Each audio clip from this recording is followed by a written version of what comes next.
Bom, gente, agora a gente vai para o quadro A Hora da Arte, né? E nós vamos conhecer, né, um pouco do trabalho do Tomás Josué.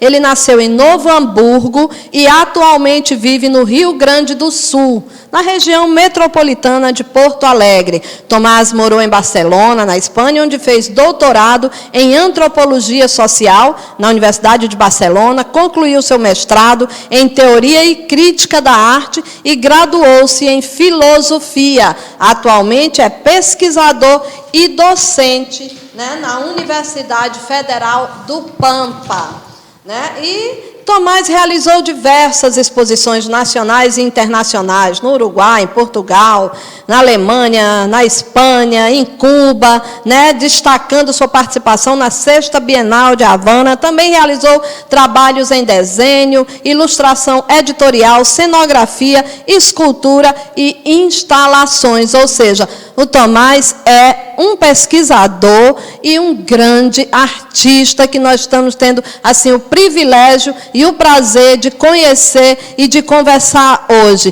Bom dia, Tomás.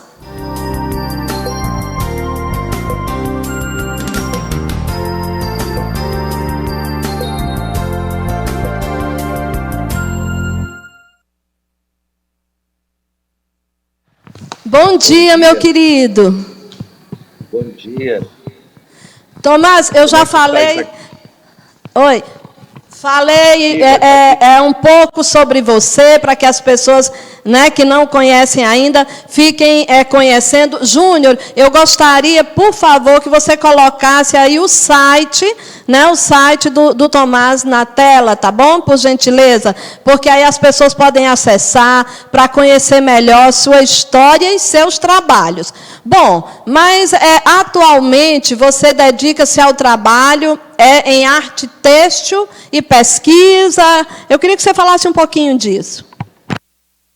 Certo. Atualmente, eu estou me dedicando ao trabalho da arte têxtil, né, que foi um recurso que eu encontrei de uns tempos para cá, né, mais ou menos uns 4 anos para cá, que eu estou desenvolvendo essa linguagem têxtil, né, e estou pesquisando esta área também da arte têxtil, também como docente da Universidade Federal do Pampa, né, na área de produção cultural, com meus alunos, enfim, né, essa pesquisa que vem trazendo esse diálogo com essa linguagem, né, da arte têxtil e também nos grupos sociais que eu trabalho, né, grupo de mulheres, grupos de pessoas vulneráveis, onde eu estou desenvolvendo essa questão da arte têxtil, né, que é onde eu me encontro nesse momento, assim, como artista visual, né.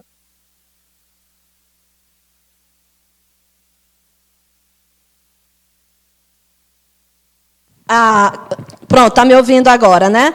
Qual sua inspiração para todo esse trabalho rico, esse trabalho tão rico, artístico que você faz? A minha inspiração, ela tem sempre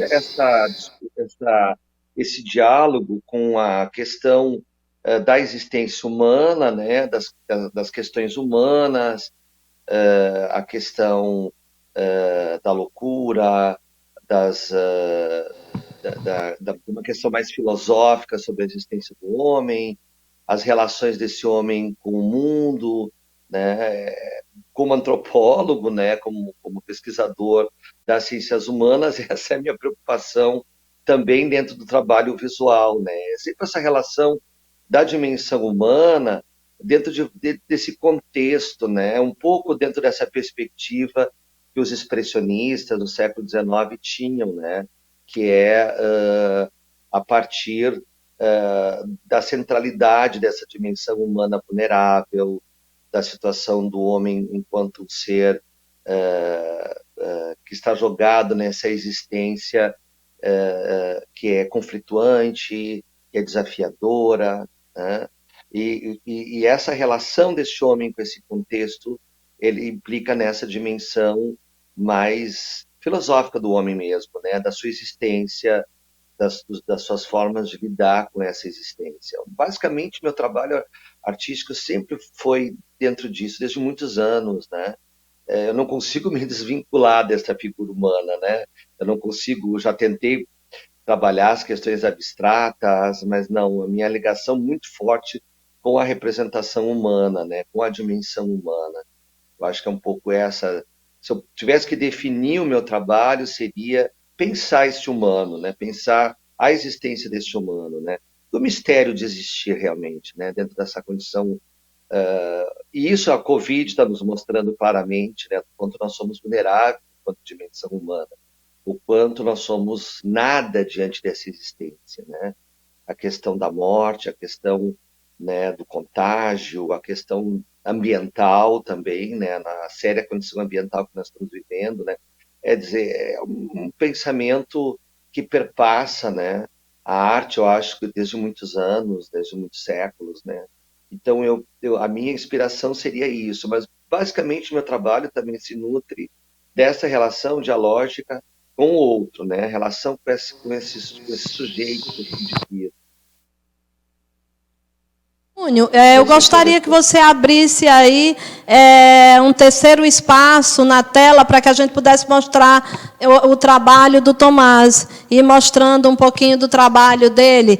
O site já foi colocado, depois a gente coloca de novo, mas coloca aí um pouquinho do trabalho. Tomás, você tem também um projeto muito bonito, você trabalha com pacientes psiquiátricos também. Eu gostaria depois que Isso. você falasse aí sobre, antes de falar, depois de falar sobre o trabalho psiquiátrico, com relação a essas fotos aí que você me enviou, que eu achei assim belíssimo esse trabalho que você fez fora do Brasil. Bom, desde sempre, né, desde os meus 20 e poucos anos, eu tenho trabalhado dentro do processo da reforma psiquiátrica brasileira, né, que a gente vai chamar da digitalização da saúde mental, do grande projeto da reforma psiquiátrica brasileira, e eu fui um dos poucos artistas daquela época, nos anos 90, a se inserir em equipes interdisciplinares de saúde mental, no que hoje nós vamos chamar de Centros de Atenção Psicossocial, realizando oficinas de artes visuais para usuários de saúde mental em sofrimento psíquico, né? Esse foi meu grande trabalho que deu origem ao meu mestrado, ao meu doutorado, que é essa relação da arte com a loucura, ou mais bem, com o campo da saúde mental propriamente dito, né? Então, a relação desse diálogo como artista com o sofrimento psíquico daquelas pessoas me nutriu muito, né, como pessoa e como artista, a trabalhar essa dimensão também da arte enquanto um veículo, né, um vetor de diálogo para estas pessoas em sofrimento psíquico, né? A produção cultural destas pessoas, por exemplo, a arte bruta, que vem desde Jean Dubuffet, no pós-guerra, desde 45, mostra a força que a arte tem nestes segmentos psicossociais. É uma das coisas que eu defendo, que eu sempre defendi, né? Inclusive dentro de políticas públicas brasileiras, né? Nós somos os primeiros países na Latinoamérica a incluir, enquanto política pública, a produção cultural nestes segmentos psicossociais, né? Então, nós temos hoje, claro, com todo o desmantelamento do Ministério da Cultura, enfim, mas a gente lutou para que este segmento psicossocial pudesse ter garantido também uma produção cultural genuína através da arte. Então, fui um dos primeiros artistas do país a me inserir nesse projeto. Estas fotos que vocês estão vendo, por exemplo, é do meu trabalho em Barcelona, no bairro de Raval, que foi meu projeto de pós-doc, de pós-doutorado, onde eu trabalhei com mulheres migrantes em situação de vulnerabilidade, grande parte eram mulheres muçulmanas, né? Vocês podem ver, que eram atendidas no Centro de Atenção Integral, no bairro de Raval, e era um trabalho que eu desenvolvi com arte têxtil, como eu falei para vocês, dessa relação da arte têxtil com essas mulheres, né? E foi um trabalho muito interessante, porque a partir desse trabalho, elas foram recuperando memórias da vida delas, né? No país de origem, quando elas migraram para a Espanha, as suas dificuldades enquanto mães, as suas dificuldades enquanto mulheres num país novo, todas as dificuldades que elas tiveram nessa adaptação cultural na Espanha. Então, foi um trabalho muito interessante da construção de narrativas de memória e narrativas delas enquanto mulheres, enquanto trabalhadoras, enquanto mães, neste país novo, nessa cultura nova. Este centro, localizado no bairro de Raval, em Barcelona, é um bairro que concentra grande parte da migração da África Setentrional, né, dos países como Marrocos, Argélia, né, e essas mulheres, então, foi um trabalho que eu desenvolvi com elas, que é um trabalho que eu tenho hoje como pesquisa, como pesquisador, que é a inserção da arte têxtil nestes segmentos sociais.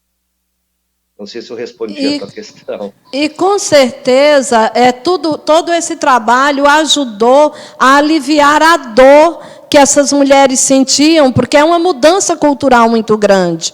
Né? De repente, foi muita coisa que elas deixaram para trás. São costumes, né, diferentes. E todo esse resgate, eu creio que tem aliviado a dor dessas mulheres, com certeza.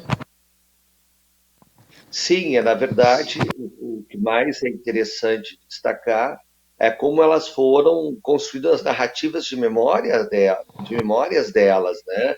O que elas viviam no passado, antes da migração, as suas memórias com as suas famílias nos seus locais de origem, quanto a família também se transformou nesse novo lugar, que é a Espanha, como essa adaptação, ou como os conflitos dessa adaptação, as resistências nessa suposta adaptação cultural, né? Então, são vários temas que apareceram nesta roda de mulheres, e foi uma experiência para mim muito importante como pesquisador e também como artista, né? Essa relação com essas mulheres, um grande aprendizado, um grande encontro, na verdade, com essas histórias de mulheres em situação também de sofrimento e a busca delas em resistir a esse sofrimento, né? A busca delas em encontrar-se com essas famílias, né, nesse novo lugar, né? Então, foi muito importante essa pesquisa, porque dá continuidade à minha pesquisa social da arte têxtil, claro, não mais no Brasil, mas agora na comunidade europeia, a partir, então, deste grupo de migrantes, de mulheres migrantes. Com certeza. Júnior, eu gostaria que você colocasse na tela mais duas fotos do trabalho dele que eu te passei, para a gente mostrar aí também. Olha, aí, eu queria que você falasse um pouquinho sobre esse trabalho. Pois então, este trabalho eu apresentei na Galeria Artefato, uma galeria importante aqui da capital de Porto Alegre, né? É uma das galerias do Cone Sul mais importantes aqui da região. E esta escultura têxtil, ela é inspirada justamente nessa discussão do homem contemporâneo, né? Essa coisa desse excesso de cores, essa coisa bioelétrica das cores, essa coisa do excesso da sociedade contemporânea, né? Essa coisa muito da sociedade de consumo, do excesso, né? Então, eu quis trabalhar muito esse excesso da cor, né? Nessa figura, exata essa outra também, dentro desta linhagem, né? Que são estas antropomorfoses, né? Que são essas figuras humanas que não que se localizam como certas deformidades, né? Seriam essas deformidades do mundo contemporâneo, né? Que seriam essas questões que nos atravessam, estas entranhas, ou as faltas delas, né? Numa sociedade muito superficial, muito consumista, onde não há o espaço para reflexão, nem o espaço para a gente pensar a existência da gente, né? Daquilo que somos, né? É uma sociedade muito do imediatismo. Então, um pouco essa reflexão que eu trago nestas obras, né? Este ser em metamorfose, numa transfiguração, na verdade, deste ser humano, né? Seria a melhor palavra, transfiguração dele, né? A partir, então, destas... E a arte têxtil me possibilitou essa linguagem, né? As tramas, os fios, que é um pouco isso, né? Essa costura, que vai trazendo este enredo de nós mesmos, né? estes fios que vão se alinhando, que vão se emaranhando, estas tramas da nossa existência. É um pouco essa questão também que eu trago nestas obras, né? Nós somos esse emaranhado de coisas, nós trazemos estas coisas todas na nossa existência. É um pouco isso que eu quis refletir, e esse excesso que está traduzido na cor, né? Com certeza. Tomás, e o que que você sentiu, o que que você sente nesse trabalho que você faz com pacientes psiquiátricos? Porque eu também creio que exista uma melhora para esse paciente. Primeiro, porque a arte ela é uma terapia, uma das melhores terapias. Segundo, porque eu acho que esse paciente se sente valorizado também, né? Então, assim, qual o sentimento que você tem? O que que você capta quando você faz esse trabalho com pacientes psiquiátricos? Que eu achei tão lindo essa disponibilidade sua, esse trabalho seu. Sim, o trabalho com a arte, a loucura, ele não é recente no Brasil. Nós temos os trabalhos desde os anos 40, da Anísio da Silveira, no Engenho de Dentro, no Rio de Janeiro, né? O grande ícone da arte loucura, que é o Arthur Bispo do Rosário, né? Que foi um nome que nos representou na Bienal de Veneza. Mas a questão que eu acho importante esclarecer, né, desta relação da arte com o sofrimento mental, que a arte ela pode ser um caminho, uma via, um dispositivo para essa pessoa em sofrimento, para ela se colocar no mundo enquanto uma identidade, enquanto um ser, né? A relação, a estética, ela não está colocada enquanto uma obra final. A preocupação não é se essa pessoa ela vai produzir arte, uma obra de arte. O importante é, a partir das linguagens artísticas, ela se colocar no mundo, nesta relação com essa linguagem, seja ela musical, visual, poética, o que seja. Né, nós temos várias experiências do teatro também, né, da dança, que incorporou pessoas em sofrimento mental, né, peças de teatro realizadas por pessoas em sofrimento mental, né? Então, na verdade, o que é importante colocar, tu falas do sentimento, é esse sentimento que eu vejo quando uma pessoa ela está absorvida por aquela criação, pelo mistério da criação humana, né? É impressionante como é misterioso essa condição humana de criar, de transformar algo que não é bonito, né? Ou que algo que é inanimado em algo animado, em algo simbólico, do matérico para o simbólico. Isso é extraordinário enquanto condição humana.